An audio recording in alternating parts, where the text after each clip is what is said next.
So the title today is The Great Adventure, Teaching and Traveling. My first teaching experience was in Bucharest, Romania, in a classroom about 5,000 miles away from home. Behind my faith and my family, teaching and travel are two of my biggest inspirations. So when they told me the topic for today was who or what inspired me to teach and continues to inspire me to teach, it seemed natural to connect those things. I'm also an English teacher, so I never miss a chance to use an analogy or a metaphor. Plus, if metaphors help kids better connect ideas, they're probably pretty good for us too, and that's a shout out to CITW. Today I'm going to try to connect teaching and traveling for you, and if you're feeling just a little bitter about the talk of travel right after summer break has ended, remind yourself, we are FHSD, so there's a fall break coming.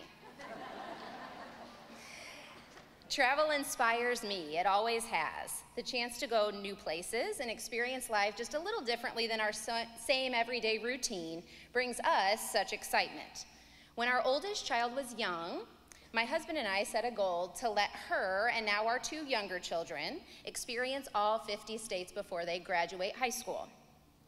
Just to give you some perspective of our drive to do this, our 3-year-old has been to 35 states and Canada in his short life, and we have spent a lot of hours in our sweet minivan to make that happen. I've learned many things along the way, but one thing I've learned is that teaching and travel have so much in common. Brand new teachers here today. I like to think of you as just having purchased your plane ticket.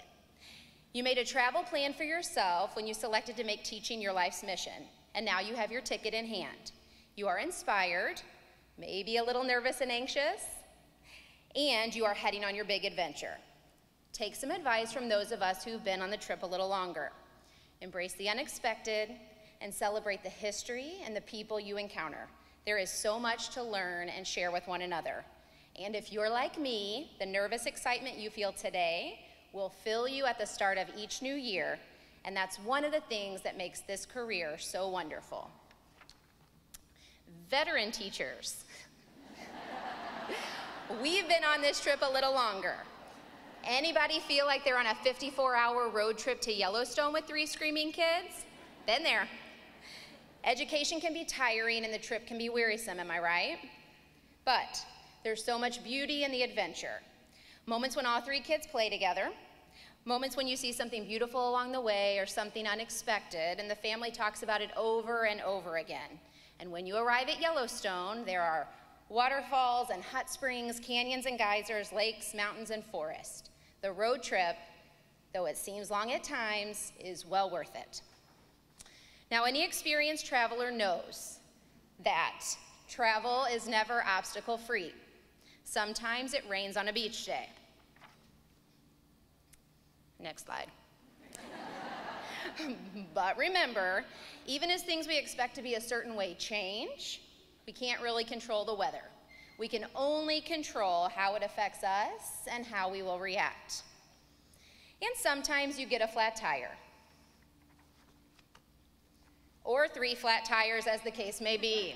And in the middle of the heat, trying to change a tire, you might feel so discouraged you wish you hadn't gone on the trip in the first place. However, we have a goal, and we can't turn around and go back. So we fix the tire, sometimes with a spare, and we keep on driving. And sometimes danger hits too close for comfort. For our family, this has looked like getting caught in a hail and thunderstorm in the middle of a raft on a river, or hiking up to an arch in Utah in 60-mile-per-hour winds with steep drop-offs. There was also that time with a bison. As educators, we have even seen too recently danger close to home. But we don't stop for fear of obstacles, do we?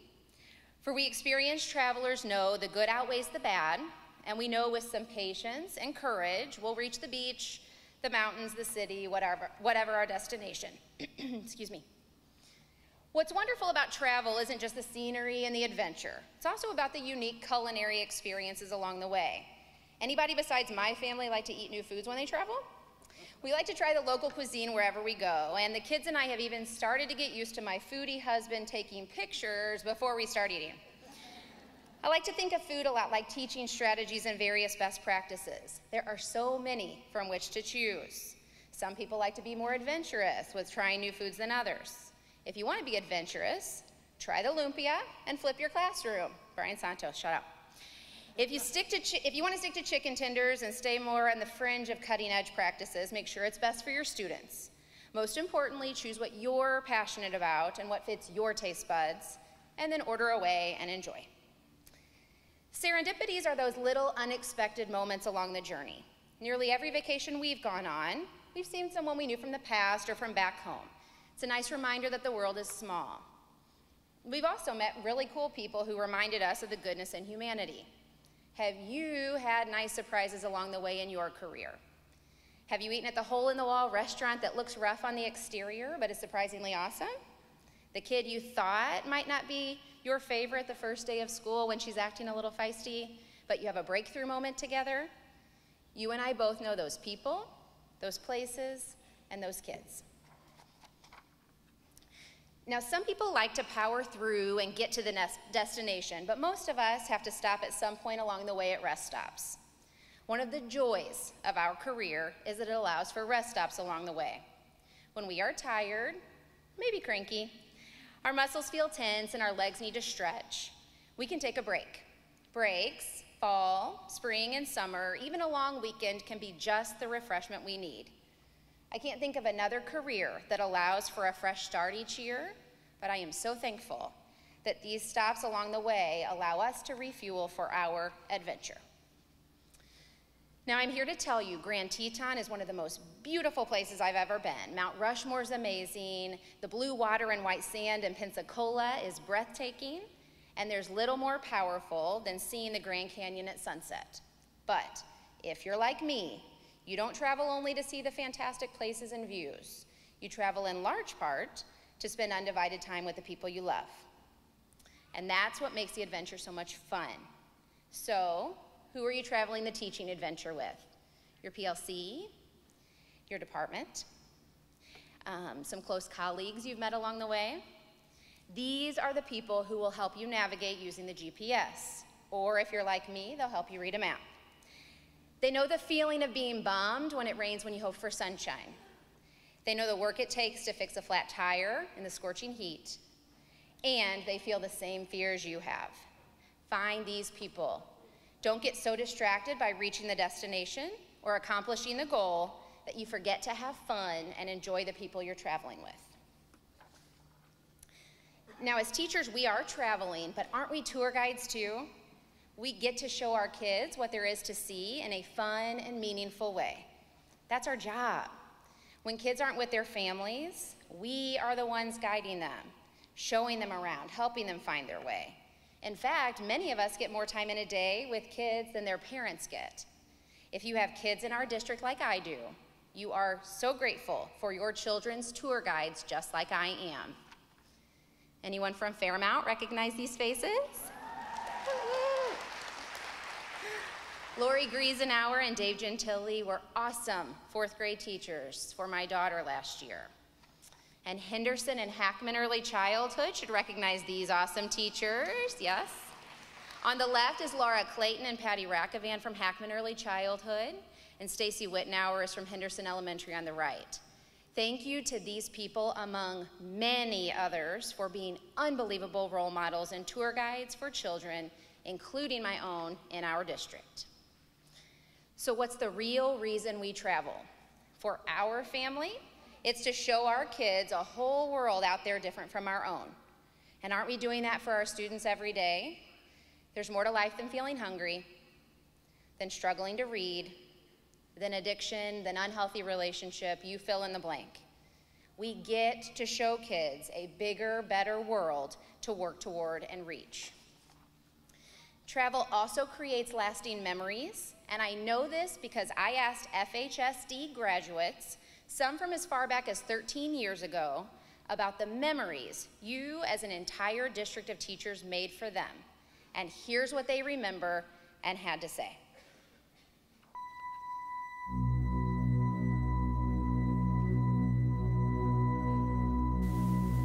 I never told you that I struggle with anxiety. To be honest, I didn't really come to terms with it until a couple years after high school. As with most people, some days were harder than others, and on those days it took a lot for me to come to school. But I appreciated it when you, every single one of you, made me feel like you truly cared about me and made it feel like it was important to you if I was at school or not. And I really appreciate that to this day I still keep in touch with a lot of my teachers and continue to feel like you each genuinely care about all of your students' journeys.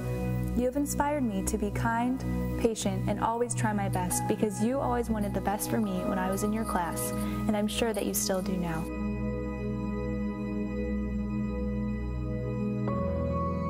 I never told you I was struggling with depression and anxiety, but I appreciated it when you had your door open anytime for me to talk. You gave me a safe place to come and be myself.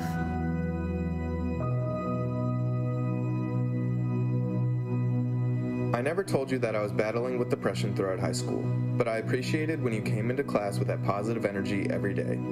Who you were shined light into my world and helped me see the better person in myself. I never told you how much I appreciated what you did, but I am grateful for it every day because you have changed my world for the better.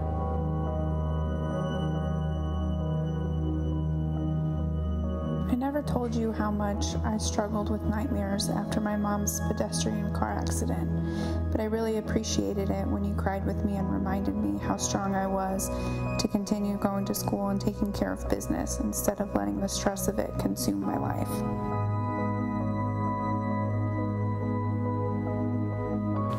I never told you that my mom passed away, but I appreciate everything you did for me to feel like she was still here in every single way. I enjoyed walking into your classroom knowing that no matter what I needed, you'd be there for me.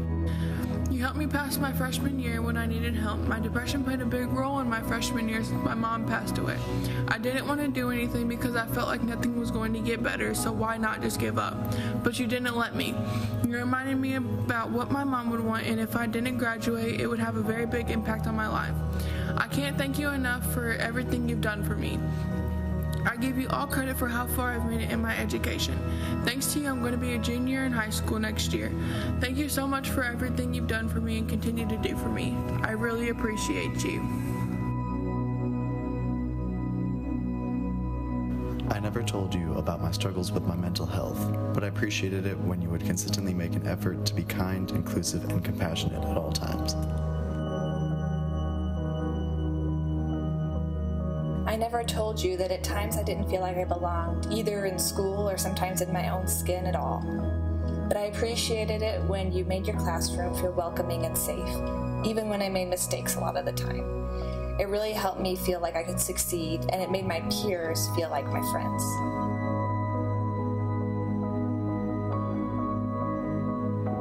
I never told you when I had a sister with a drug addiction, who was always in and out of the hospital or rehab, which would sometimes take my focus off of school. But I appreciated how welcoming and warm your classroom made me feel. I think there was always a high-level expectation from you, and that motivated me to work hard and keep up with my work, even when I was going through a lot at home.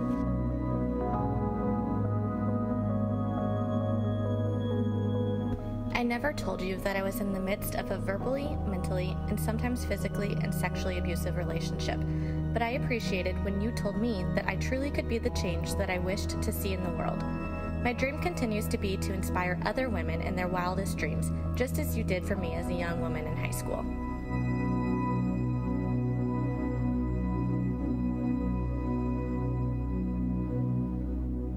So as teachers, we know we don't always hear about those memories we've made for kids, but those are grown adults now talking about the memories that you created for them in your classroom that they still have years later. On my desk sits a picture of my own children with a Post-it note attached that reads, "If it's not good enough for my kids, it's not good enough for my students." This is the teaching philosophy I try to live by and the one that inspires me each day. If I have these big goals for my own children, 50 states before graduation, do I have those big goals for my students too? What do I want for them before they graduate? Am I pursuing those goals with a similar tenacity? And finally, at the end of your teaching career, I hope you can be like the person who has inspired me most in my teaching career. After 40 years in education, we finally talked Mom into retiring this year. This photo shows her walking out of her building on her very last day of teaching. And though you can only see her back, her eyes have tears because she loved our career. She was even one of those few strange souls who never knew or had a countdown for when she would retire. Sorry, I called you strange, Mom.